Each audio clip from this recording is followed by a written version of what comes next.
So the motion of an object in two dimensions, which requires two of the three coordinates in general. And the examples, if we go with, the general example is the coins which are moving in caroms, or an insect which is moving on a wall, or any object which is kept on a table if it moves within the plane of the table. So that all these can be considered as motion of an object in a plane, okay, or motion in two dimensions. Generally, here whatever we are going to see in this chapter is basically we will go with the two major topics. One is one is projectile motion, okay, and other one is uniform circular motion. Okay. So those two we are going to deal here, right? So what are those? First one is uh, projectile motion, right? Next, second one is circular motion. About these two in this chapter we will be dealing mainly. To go into these two, we need some basic concept called any physical quantity can be categorized into two forms. One is a scalar, other one is a vector. Okay. So what is a scalar? Vector is scalar is the one which does not have a specific direction. Okay. So the physical quantities which have only magnitude, no direction, can be taken as scalars. The physical quantities which have both magnitude as well as direction can be considered as the physical quantities which has only magnitude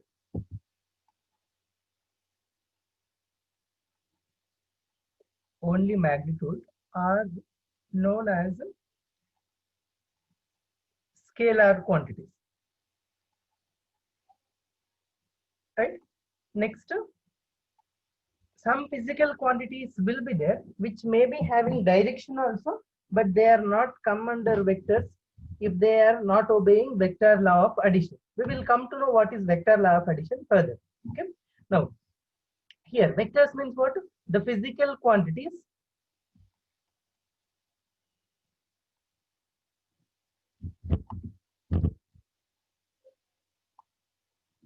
the physical quantities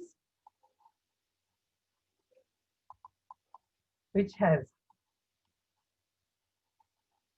both magnitude and direction are called as vectors. Okay. So some physical quantities will be there which have both magnitude and direction but cannot be called as vectors. Here we have to impose one condition. So these should obey vector law of addition, law of vector addition or vector law of addition. Okay. So when we are adding vectors, it is not like general addition. It will be some notation will be followed for adding of vectors, right? So if these are followed, then we can call it as vectors. Even though it is having magnitude and direction, that cannot be treated as vector if it is not obeying the vector law of addition, right? Now, example, if we go with examples, so what are the examples of scalars? Already we have seen it. Examples of scalars is temperature, okay, and Time. speed, of course, time, right? So all this comes under it. And examples for this is already we have seen velocity, acceleration. Okay. Next, force. So many will come. We'll see further, right? Now, so these are the basic thing about what is a scalar and what is a vector. Now, this is nothing more to discuss about scalar. We will be discussing more about a vector. Okay. Suppose if we have a vector, how do we represent a vector generally, right? So I am taking some general example. So like we have velocity vector. If we want to represent, we will represent with one arrow mark above it. That I have told you when I am discussing about motion in a straight line chapter. Generally, if we have a vector, I'm taking some A as a vector. So if we want to take it as a vector, we will represent with an arrow mark above it. This represents a vector. Sometimes in textbooks, in book notation, what they will use, they will be using it as a bold letter A. Okay, so some thick letter they will be using. Simply, that can be taken as a vector. Okay, so as we have to represent on a paper, so we will be representing with the A bar only, right? So that is how we represent a vector. Now, that means already I told you that vector will have direction as well as magnitude. If I want to represent that, so what do we represent? A is its magnitude and its direction we will represent with this. Okay, so this is A and this is A bar is our magnitude. So A is our magnitude, A bar is our direction. So whatever we kept above it, this indicates direction of vector A along its direction or along whatever direction it will have. So this A cap, so this whatever up we have kept, so this we call it as cap or caret or hat. Anything we can use. Usually I will be using this. Okay, so I'll go with this only. Cap I'll call. A cap means direction. It indicates direction of vector A. And where? What about A? A is it indicates magnitude of A. As I told you in the definition of vector itself, vector will have both magnitude as well as direction. So this indicates only magnitude. This indicates only direction. Both combination of magnitude and direction we are writing. Okay. Now I'll come back to this direction part again. And here one more thing. This magnitude if we want to write. So anything, I mean any vector magnitude if we want to write, either we can represent A or we can represent it as a magnitude of A. Okay, in this way also we can represent. This is how we represent magnitude. Okay, now further if we go, so that is all about how we represent a vector in general, right? Suppose normally, as we spoke about displacement is a vector in general. That is a basic definition. Starting definition we have learnt about vector quantity in motion in straight line chapter, right? So if we go with that, suppose if I am going to represent a position of some vector, so I will write here. I am taking some coordinate axis. Okay, now I'm taking some coordinate axis over here. So what happens, sir? This is the y-axis and this is the x-axis, right? So this is x-axis, this is y-axis. I am representing some point over here, somewhere over here. Okay, this point P I am indicating. P, as it will have two coordinates, x comma y coordinates, it will be having along x-axis is up to here it is x, up to here it is x. Now, so what I am considering here, I am, if this point moves in this plane up to certain distance, so somewhere here it has moved. Okay, now so it has moved up to here. So the new location of this point I am taking it as p dash. P dash I am indicating some new coordinate x dash comma y dash. Each time I am indicating with x prime comma y. Now, so this point P is located at coordinates x comma y. Right? The point P is located at x comma y coordinates it is having. Now what we are doing, if I locate it with respect to origin, if I specify it with respect to origin, what we have to specify? We have to specify with one line, right? So this indicates it is at some particular distance from this origin. Means this line indicates both in terms of x and y. Now, same way where it is finally, it is come up to here, right? Now, so it has come up to here, I have located. Now, next what I am indicating, if I want to know the displacement, so where it got displaced from P to P dash it got displaced. So this is how whatever we have a displacement. This P to P dash is I'm indicating with some other color. So this is our displacement, right? So this is how we represent displacement in terms of vector notation if we want to represent. So this point, the point P is located at a distance R I am taking. Okay, I am indicating as it is a vector. I am indicating from this point O. It is located in this particular direction. So I am indicating with an R bar. And this, if I P dash, if I want to locate, So that P dash I am locating with R prime vector. Okay. So this is R vector and this is R prime vector. Now, if I want to take this displacement vector, we will write it as R minus R prime, we will be writing. Okay. So this is our displacement vector. So as it is the vector, we will indicate with these arrow marks. Okay. Right. Now, that is how we represent a vector quantity. This is what our displacement. Right. In vector notation, we are indicating our displacement. Clear? Next what we are going with. So simply we have some basic idea about how we are considering displacement in general. Now, there one more topic will be there. Orthogonal vectors, that I will cover. Some basic vector definitions I will cover. After that, I will be going with orthogonal vectors. So before going to orthogonal vectors, I just wanted to define some basic things.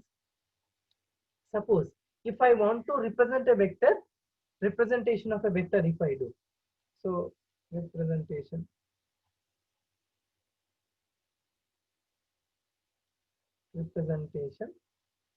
of a vector. How we represent vector? So the vector is represented with one line. So generally, I am representing one length vector. So we will represent it like this. A vector can be represented in this fashion. Okay, any vector, not only length vector. So if some velocity also there, we can represent in this particular one. Okay, so with an arrow mark, we are representing a vector. In this arrow mark, we have two things. This part, whatever starting point is there, this we call it as a tail. Okay, and this we call it as head. Okay, two things are there in representation of vector, tail and head. This we will be using notation further. Okay, now, so generally, if we want to have, if we compare with two vectors, so we have some definitions, basic definitions in this. So I'll go with some basic definitions in vectors. So first one, I'm going with equal vectors. If two vectors are said to be equal, when they are said to be equal. Okay, so if two vectors are equal in magnitude, if two vectors equal in magnitude and direction, then those two vectors are said to be equal vectors. So if this is A bar and this vector is B bar, okay, having equal magnitude and the same direction, such a vectors can be taken as equal vectors. I'm not writing definition again here. It takes some more time. I'm just defining it. I'm indicating how it will be. Okay. Next, we will go with the negative vector. Okay. Negative vector. Negative vector means we have some vector over here. Okay. Some vector A bar is there. Okay. And one more vector is there,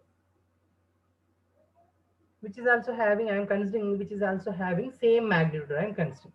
But A bar vector is in this particular direction, whereas this other vector is in opposite direction, this B bar. Both may be equal, but this B bar is in opposite direction to A bar. Okay, if any vector which is in opposite direction to given vector, that vector can be taken as a negative vector. Okay, that means B bar can be taken as a minus A bar. Okay, B bar is what? It is opposite to the direction of A bar. That's why I'm taking it as minus A bar. This is a minus A bar value, right? Next, this we will be using when we are subtracting vectors. There it will be useful. Okay, so the vector whose direction is opposite to the given vector direction is known as a negative vector, right? So that is about a negative vector. Now we will go with the next topic, collinear vector. We will see. Okay? Collinear vectors.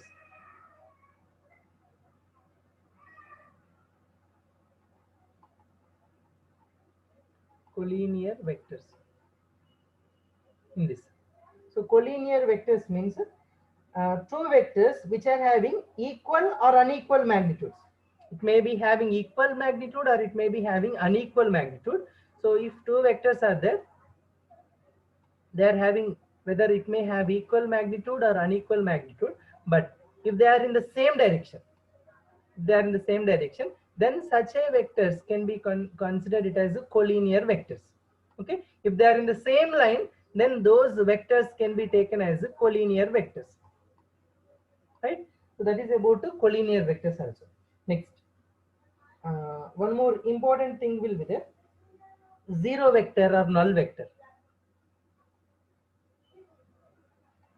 Zero vector, this can also be taken as a null vector. Zero vector or null vector. No. So zero vector or null vector. In this, what we are having. So as I told you, vector will have both magnitude and direction, right? So here, for when we are coming with zero vector, it will not have magnitude. That means its magnitude will be zero. The vector whose magnitude is zero, which has some arbitrary direction. Okay, that means any particular direction if it is having. So such a vector we are taking it as a zero vector. Okay, now so zero vector is nothing but any vector which is having zero as its magnitude, which has a magnitude zero, magnitude zero, and direction any arbitrary direction, any arbitrary direction. Such a vector we are calling it as a zero vector. Now in this, how do we represent it? We will represent like this: zero vector will represent. Okay, O bar will be represented. So O bar is equals to, how do we represent in terms of magnitude and direction? 0 into O cap will represent. Okay, so this is how we represent a null vector or zero vector. Next, so that is about collinear vector, zero vector, and one more will be there: co-initial vector. Co-initial vector. So the name itself says. So what is there? Co-initial vector. Okay, co-initial vectors.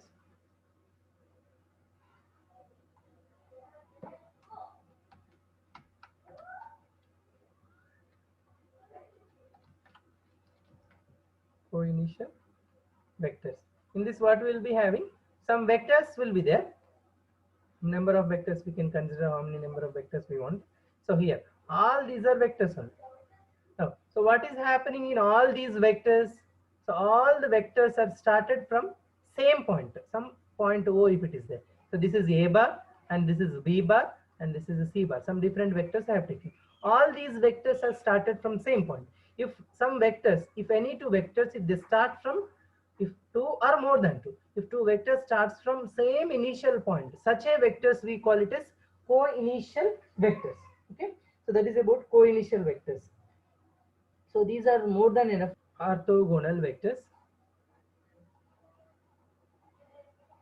Orthogonal vectors in this. In this orthogonal vectors, what we are going to see.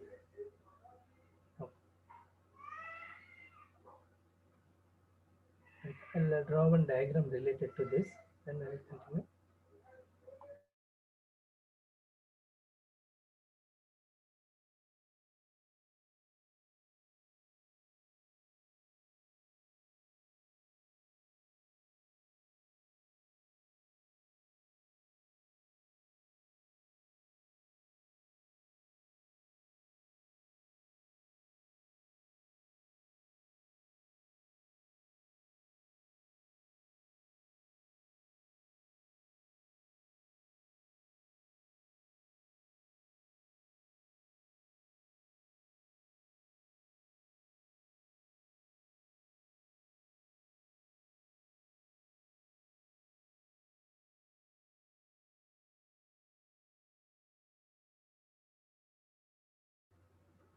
So in this, I am taking again coordinate axis only. In this coordinate axis, as we know, x, y, z, three coordinates will be there. So this I am considering as x and y and z. Okay. Now, in this, if we want to represent any particular point, we will represent with some point P, which will be having three coordinate axis, right? Means three coordinates it will be having. P, if we consider x, y, sorry, I'll take better, I'll take in here in this plane, it will be easy to represent. So here if I represent some point p of x comma y comma z, three coordinates it will be there, right? So these are representing only magnitude. If I want to represent its direction also, if any particular point, if it is lying along x-axis, if I want to represent direction along x-axis, simply I'll be using this I cap I'll be using. If I indicate cap, it will indicate direction. Okay, so I is indicating along x, cap is indicating direction, so I cap is direction along x-axis. And whereas if I want to represent along y-axis, j cap I'll be using. J cap indicates direction along y-axis.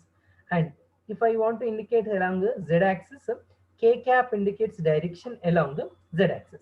Okay, so now these three, I cap, j cap, k cap are called I cap, j cap, and k cap.